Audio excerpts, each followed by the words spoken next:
Hola y bienvenidos a solopapelyboli.com. En este vídeo vamos a hablar de algunos ejemplos de situaciones de desequilibrio del modelo ISLM con curva de Phillips. Lo primero, vamos a representar gráficamente el modelo ISLM con curva de Phillips y tendremos que dibujar dos gráficos, uno encima del otro. Vamos a dibujar arriba, aunque eso no importa, podríamos intercambiar las posiciones de uno y otro modelo.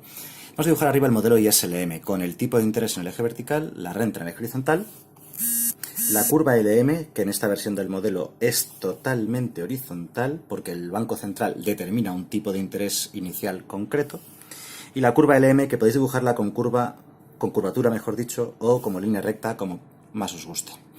El punto de corte entre la curva IS y la curva LM, vamos a llamarlo punto cero, nos dará el nivel de renta inicial de la economía. Bien, justo debajo, para que los ejes se correspondan, vamos a dibujar el gráfico de la curva de Phillips. Este gráfico de la curva de Phillips va a tener en el eje vertical la variación de la inflación, ¿de acuerdo? Simboliza variación con una D. Y en el eje horizontal el nivel de renta de la economía. La curva de Phillips es una curva creciente, igual que antes, podéis dibujarla con curvatura o como una línea recta, como más os guste, no importa. Curva de Phillips simbolizada con PC de sus siglas en inglés.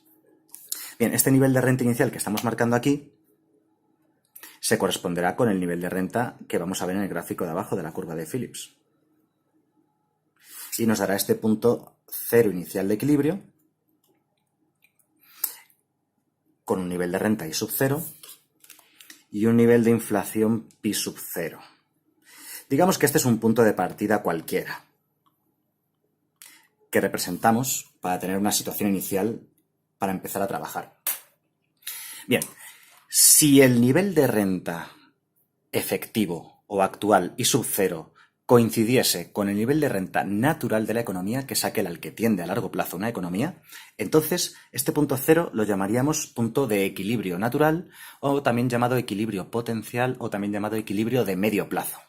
En cuyo caso, si este nivel de renta fuese el natural, la inflación, la variación de la inflación, que por cierto no he sido correcto, me he comido aquí la D, la variación de la inflación sería cero, ¿de acuerdo? Bien, supongamos lo siguiente, supongamos que el nivel de renta actual no es el natural, ¿de acuerdo? Supongamos que el nivel de renta natural está por debajo, ¿vale? Vamos a marcarlo aquí de color rojo para que se vea bien. Imaginemos que el nivel de renta natural, como digo, no es el natural, sino que está por encima del nivel de renta natural. O sea, la economía ahora mismo está a un nivel de producción alto, está en una expansión económica, para entendernos. El nivel de renta natural, la curva de Phillips, lo que nos dice es que para ese nivel de renta natural la variación de la inflación sería cero. Eso es por definición. Cuando el nivel de renta es el natural, la variación de la inflación es cero. Bien, si vamos al gráfico que tenemos justo encima del modelo ISLM, como decimos, el nivel de renta natural no se corresponde con el actual. Vamos a representarlo bien, que quede bonito y que se vea claro, etcétera, etcétera. Esta línea de puntos es imaginaria, solamente para que nos hagamos una idea, ¿vale? Nada más. Bien, entonces, a partir de esta situación, tiene que intervenir el Banco Central, ¿de acuerdo? El Banco Central tiene que intervenir porque actualmente el nivel de demanda o de oferta es mayor que el natural, ¿de acuerdo? Así que el Banco Central del país interviene. ¿Cómo interviene el Banco Central? Pues a ver, el Banco Central solamente controla la política monetaria, así que tiene que intervenir mediante política monetaria, M, oferta monetaria, tiene que modificar la oferta monetaria, lo cual, como sabemos, modifica la curva LM. Tiene que desplazar la curva LM, esto es lo único que controla el Banco Central. Entonces, para que el nivel de renta se corresponda con el nivel de renta natural, el Banco Central interviene en la economía y lo tiene que hacer desplazando la curva LM. ¿Cómo? Pues a ver, como podemos visualizar. Para que el nivel de renta baje, tiene que desplazar la curva LM visualmente hacia arriba. De esta manera. La curva LM se desplazará hacia arriba, dándonos un nuevo tipo de interés real, R sub 1, mayor que el inicial, que se corresponderá con este punto que vamos a llamar el punto 1, para el cual el nivel de renta coincide con el natural, aquí abajo también,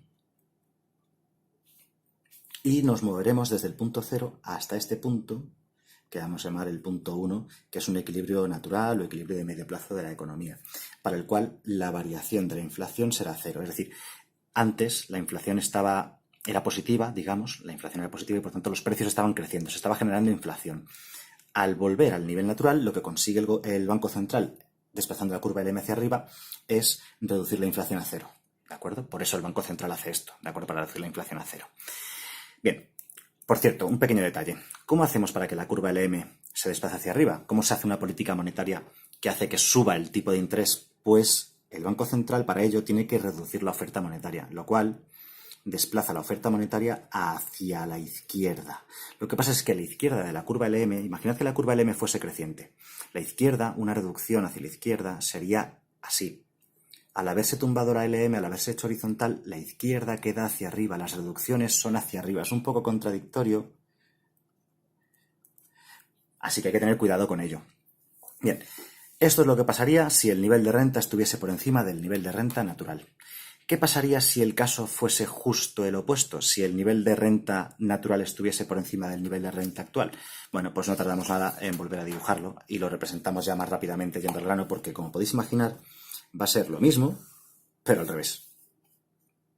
Entonces, dibujamos primero en la parte de arriba el modelo ISLM con el tipo de interés en el eje vertical, la renta en el eje horizontal, una curva LM horizontal que representa el mercado de dinero, con su tipo de interés inicial, una curva IS decreciente que representa el mercado de bienes, el punto de corte entre ambas será el nivel de renta inicial, y justo debajo representaremos la curva de Phillips propiamente dicha en unos ejes que vamos a ver a continuación, como ya hemos visto antes también, que son la variación de la inflación en el eje vertical, la renta en el eje horizontal. Y la curva de Phillips, pues es una curva creciente, algo tal que así, de forma aproximada, que para ese punto cero inicial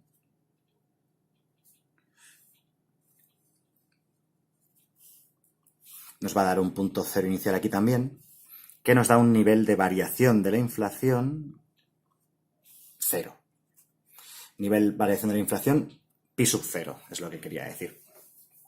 Bien, como hemos comentado antes, si este nivel de renta coincidiese exactamente con el nivel de renta natural, entonces esta variación de la inflación sería cero, ¿de acuerdo?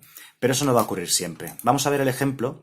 Por ejemplo, en el caso que hemos dibujado antes, lo vuelvo a comentar, el nivel de renta está por encima del natural. Vamos a ver el caso opuesto. En el caso opuesto, si el nivel de renta actual estuviese... Me ha salido el gráfico. He hecho el gráfico demasiado grande, ¿verdad? Bueno, si el nivel de renta estuviese por debajo del nivel de renta natural, entonces, ¿cuál sería la variación de la inflación que se correspondería con ese valor? Sería esta de aquí. La curva de Phillips nos dice que la variación de la inflación para este nivel de renta sería esta. Esa variación de la inflación sería cero. ¿Por qué? Porque en el nivel de renta natural la economía se encuentra en el equilibrio de medio plazo y entonces no hay inflación. La variación de la inflación sería cero. No hay crecimiento de los precios o no hay crecimiento de la inflación, mejor dicho. Bien, pero no estamos en este punto, no estamos en este nivel de renta, sino que estamos en este. Ese nivel de renta se correspondería, para que nos hagamos una idea solamente, esta línea de puntos, como digo, es imaginaria, realmente la economía no está aquí, o sea que no existe. Tendríamos eso ahí y en la parte de arriba lo mismo, podríamos seguir trazando la línea de puntos hacia arriba hasta el infinito, si quisiéramos. Bien, vamos a mirar el gráfico de arriba. Mirando el gráfico de arriba, vemos que el Banco Central va a tener que intervenir porque actualmente el nivel de renta no es el adecuado y por eso la inflación que tenemos a continuación, la inflación que tenemos ahora, perdón, tiene que ser negativa.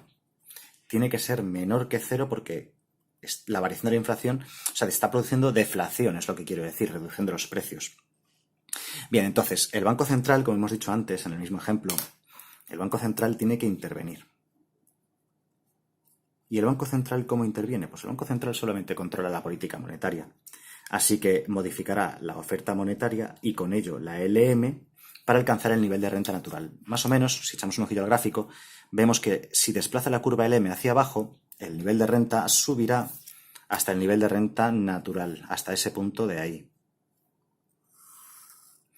Bien, la curva LM la desplazaremos paralelamente hacia abajo hasta alcanzar el punto 1, final de equilibrio de medio plazo, que nos da un tipo de interés real, R1, que sí se corresponde con el nivel de renta natural. Por eso a veces se le llama nivel de tipo de interés natural o neutral. Neutral porque deja la inflación constante, ¿de acuerdo? Para ese punto 1 que vemos ahí. El nivel de renta subiría, pasaríamos del punto 0 a este punto que vamos a llamar punto 1